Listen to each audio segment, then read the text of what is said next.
This is probably the most useful tip that I can possibly give you, because you're going to be doing it anyway, and it's going to make your videos that much better with story.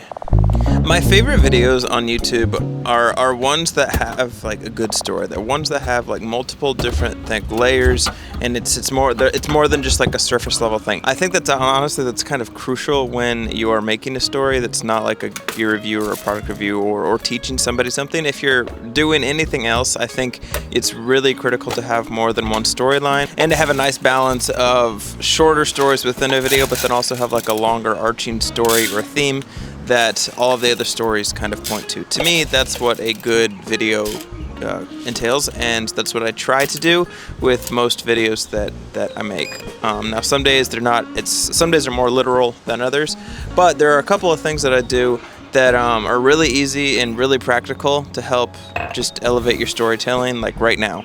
I think when you're first starting making videos or starting to dive into this world, it's really easy to just put the camera up, think that you need to film something, so you instantly put the camera up and you get in front of the camera and you don't really know what to say. And I've experienced that, but I found that there are things that I do that help, one, add to the story, but also help build up to me actually talking to the camera. And something that's really, really easy is just shooting something that I'm doing before I'm actually going to do the talking head.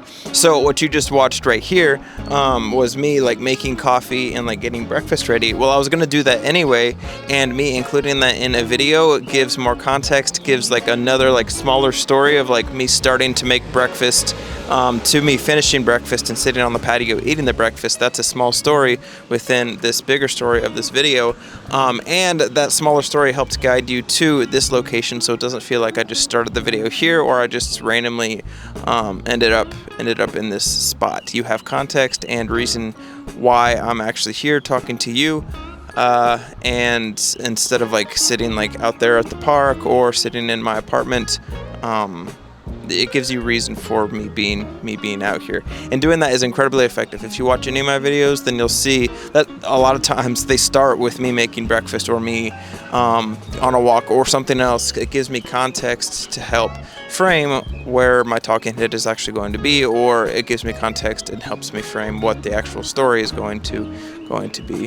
This is probably the most useful tip that I can possibly give you, because you're going to be doing it anyway, and it's going to make your videos that much better with story. Now, some of you might be thinking well, no, duh, that's kind of a given, but it's something that I honestly didn't really think about until last year.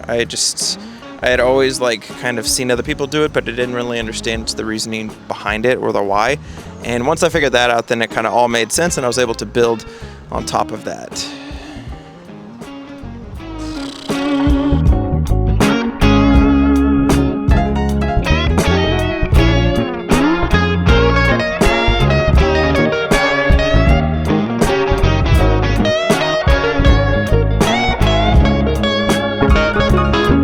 I think the biggest thing that has helped me doing this one little trick for my videos is not only it makes the videos more interesting and it takes you on more of a journey, it also helps get my creative juices flowing, because a lot of times when you're shooting things, there's this when you start shooting, I feel at least for me, every time I shoot something, there's within the first 10 clips, I honestly have no idea what I'm doing. It feels like I'm picking up a camera for the first time, just because I believe that every shoot and every video that you work on, there's something to be learned, and because of that, it's going to have its own unique issues and problems that you haven't encountered before, and it can feel like you're shooting for the first time until you get over that speed bump. And me shooting just everyday life stuff, one is more footage, and it makes the videos more interesting, but also two, it helps me get over that speed bump a lot faster.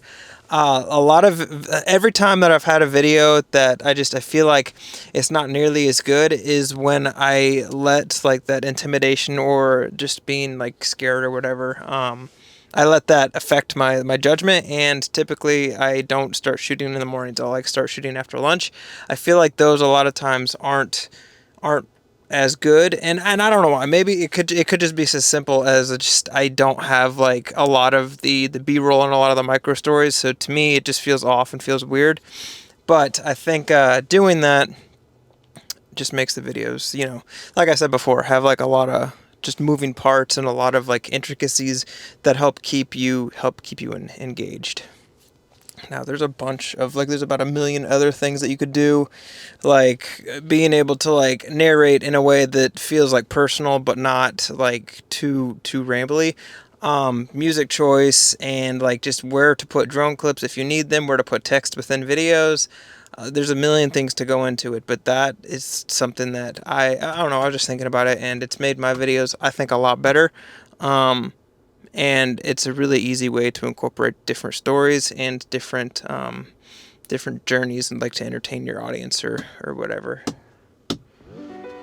Also, we're doing we're running errands, and actually, which this is a new thing for me for Nashville. Coming from like Los Angeles or Southern California, there's a lot of things in a really close proximity. So I'm really used to like parking the car once and just doing everything, or doing everything within like a 3-mile radius. In the South, that's often not the case. But for today's errands, we had to run to Target. We had to go to like grab lunch. We had a gift card to Panera Bread and go to Trader Joe's, and all of them are in this parking lot right here. Target's right there, Panera's right there, and Trader Joe's right there. It's really nice.